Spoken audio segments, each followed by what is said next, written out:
mga PI nila. Hindi rin sila umubra sa impeachment, kaya narito na tayo ngayon. Ipipilit nila na si Boying maging ombudsman para ipakulong si VP Inday Sara bago mag-2027, at hindi lang si Inday Sara, kundi lahat ng mga Duterte, kaalyado ng mga Duterte, baka pati ako. Yan ay sa gitna ng paghihirap ng mga Pilipinong binabaha ng tubig, ng korupsyon at ng kawalang aksyon. Tinutukan ko ang Plan A nila na People's Initiative Chacha. Binuking ko ang Plan B, yung impeachment, para mawala sa landas nila si VP Sara sa 2028. Ngayon, nasa Plan C na po tayo, sa ombudsman naman. Naunpay, nakita ko na, kaya ako nagsampa ng kaso nung May 2, nandun ako sa ombudsman.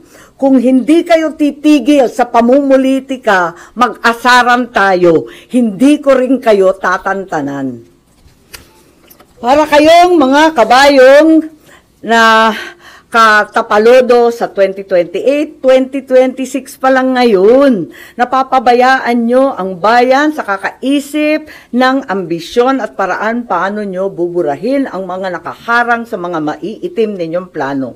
Nasa 2028 na kayo.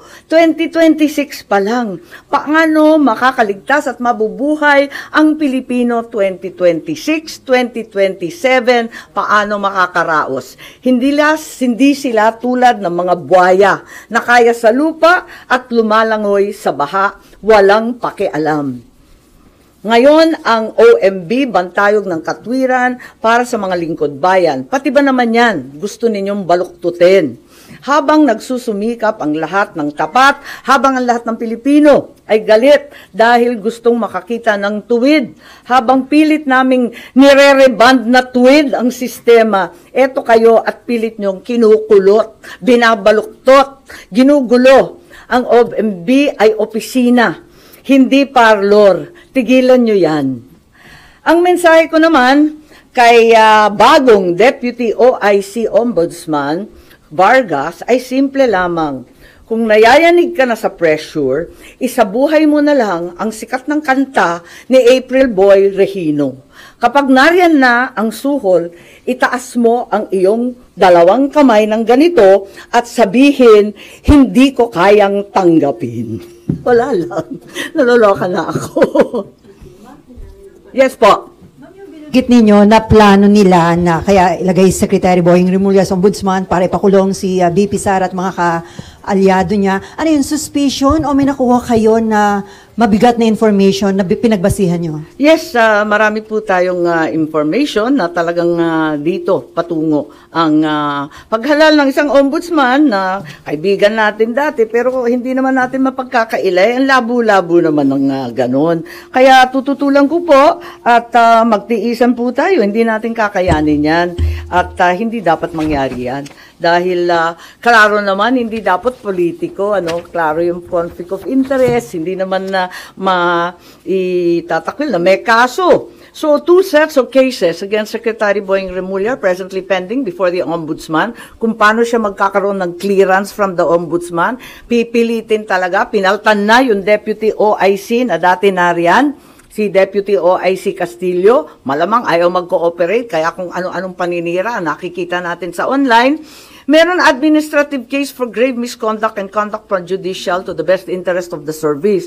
May ikalawa pa, may criminal cases, usurpation of judicial functions under the revised penal code, another criminal case for arbitrary detention of PRRD. Ayan, so nag-file ako nung nakaraan 27 August ng position paper ad cautelam kasi marami pang pending, marami pang iniintay. Higit sa lahat, hindi pa nare-resolve yung time to file the position paper. Iintay rin kami yung mga respondent. Panay ang extension of time to file, wala pa, hindi pa pinipila, tapos yung counter affidavit pa. And then Marbil, si General Marbil, may motion to withdraw pa his rejoinder affidavit. So ang dami pang nakatenga, dapat talaga, pasok na yan sa preliminary investigation. Di naman nila pwedeng i-dismiss kasi umandar na yung kaso Meron pa akong motion for clarificatory hearing. Meron pa akong motion for supplemental position paper. Kaya, ayun, Nung nag-file ako nung 27 August, yung sumunod na araw, wala, tinanggal na si OIC Ombudsman Marie Flor Punsalan Castillo. Bigla-bigla ang pinasok yung Deputy Ombudsman sa Visayas, si Dante Vargas naman. Ang dai-daing naririnig, ang daming haka-haka, ang daming pinapakita na sinisiraan na nga si OIC Ombudsman Castillo na dati-rati wala naman tayong naririnig tungkol dyan. Kung ano-anong district engineer flood zone control, talaga naman nasa uso bigla. Ang totoo, ang balita, ang pagkakilala kay Justice Punsalan Castillo, hindi daw yan napapagsabihan kasi very independent-minded at very legalista. Kaya hindi talaga nauuto, hindi talaga nasusuhulan, yun na nga. Tapos may issue pa na yung bagong OIC Ombudsman Vargas, ang asawa daw, kaklase daw ni Secretary Boying sa UP Law. Therefore, there's extremely heavy pressure to dismiss the case against Boying.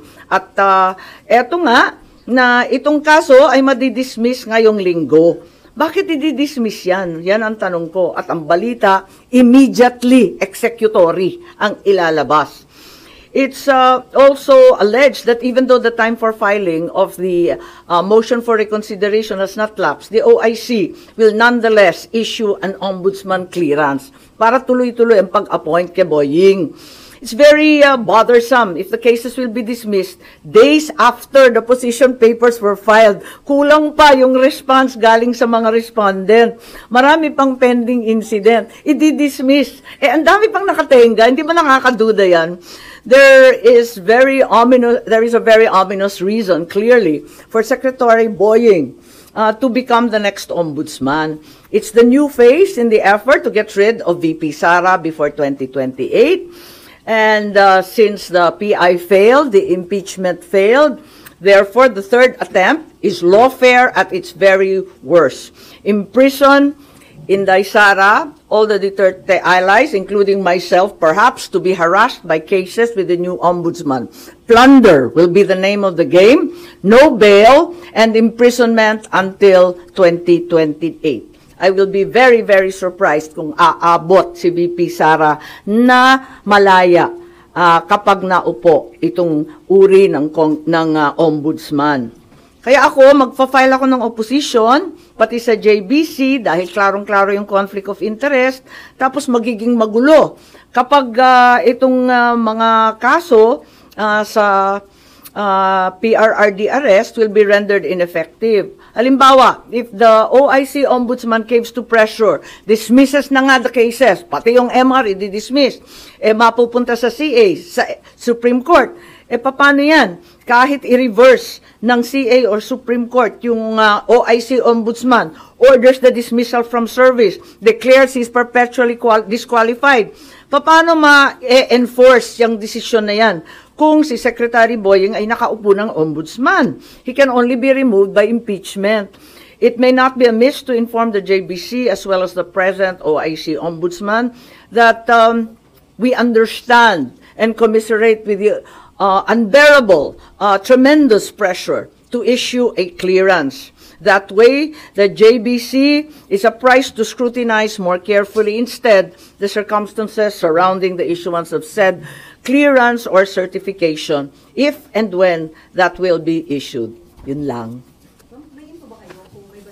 Ano yung ganong plano to rid VP Sara and then i-dismiss yung kaso against Justice Secretary Remulla para may appoint siya sa ombudsman? Well, balitang-balita, ang pressure sa mga investigador, matindi ang pressure, naririnig natin sa JBC, at nakita natin ang mga galaw, di ba? Pinapaltan ang karapat-dapat na Deputy OIC na wala namang bahid at wala namang dahilan, biglang tinanggal at iba yung linagay, nakakapagtaka talaga. At saka yung time frame, talagang sapilitan, as a deadline. May mga deadline silang hinahabol. Ma'am, ano pang magagawa pa po nung isasubmit yung opposition kung ongoing na po yung selection ng JBC ngayon for ombudsman po? Oo nga, yun, talagang tignan natin, sana makinig sila and sana intindihin nila kung gaano kaihalaga ito sa buhay ng ating bansa. Na isang tabi na ng todo-todo ang problema ng baha. Malunod na tayo sa tubig at korupsyon, basta yung ambisyon na lamang ng iilan ang nangingibabaw. Good morning. Ma'am, ngayon yata isasalang sa JVC interview si Natapos Secretary. na, alas 10. Oh. Pero yung opposition nyo po, na-file or na-discuss nyo po ba kay Senator Alan as member ng JVC representing Kakausapin the ko Senate? mamaya. Nagulat kasi ako, hindi ko akalain na magpapa-interview. Akala ko bawal yun hanggat walang clearance. Tapos Aminin yun ko, hindi ko alam na kanina naka-schedule agad-agad. will you also question his being included sa shortlist? At tignan natin kung anong gagawin. Pero hanggat maaari, talagang pipilitin ko hanggat kaya at tututulan. Tulad nga ng sinabi ko kanina, ay nako, hindi ko rin kayo tatantanan kasi klarong-klaro naman ang moves nila. May message din po kasi. Darapala na po. Ma'am, ang mensahe niyo po sa ading niyo na ultimately siya na may appointing authority. Ay nako, talaga naman hindi yata nakikinig. Ma'am, kung ayaw nyo kay Sec Boying, kanino kayo doon sa 17 o 16 na iba pa? Eh, hindi naman sa ayaw ko. Kaya nga lang, wag naman binabraso yung ombudsman. Yan na lang ang huling hantungan ng hustisya, ng katotohanan. Ang bigat naman nun. Constitutional body, guguluhin, ano? Wala naman akong sinasang-ayunan. Ang sinasabi ko, klarong disqualified. Kaya wag na lang. Ang liwaliwanag naman ang conflict of interest. Nakikita naman natin ang problema kapag may pending admin and criminal charges pa. Ang bigat naman, tapos gagawin ninyong ombudsman. Tama ba yun? Wala naman akong kinakampanyang kandidato para ombudsman. Sa totoo lang. Di ko nga kilala yung mga listahan. Siyempre, trabaho ng JBC yun eh. Wala na. Ibang issue lang. Ay, okay. Pero babalik pa ako sa budget. Okay, Oo, sige. yung madalian lang kung gusto nyo. Pero yun lang. Yes po. Ma'am, hindi ba parang ang for a goal na tanggalin lang si VP Sara, yun po talaga yung goal ni Secretary Remulla? Eh, hindi siya. Siguro yung mga nag-uutos din sa kanya. Marami kasi, di ba?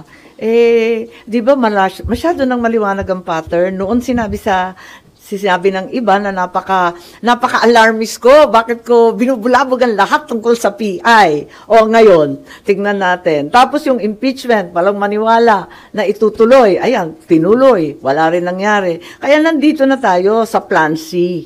Yan talaga ang nangyayari. Ma'am, saan nyo nakuha yung information na may ganitong plano? Mag-ombudsman siya para ipakulong si VP Sara? Maliwanag naman kasi talagang sinabi na rin nung nag-iimbestiga yung mga Quadcom tungkol sa confidential and intelligence funds na ang tinutukoy, plunder charges, non-bailable, kulong bago 2028. Nakausap nyo na si VP Sara about this, ma'am? Yung possibility Hindi, ng actually ombudsman? hindi pa. Kasi wala siya rito, sa totoo lang.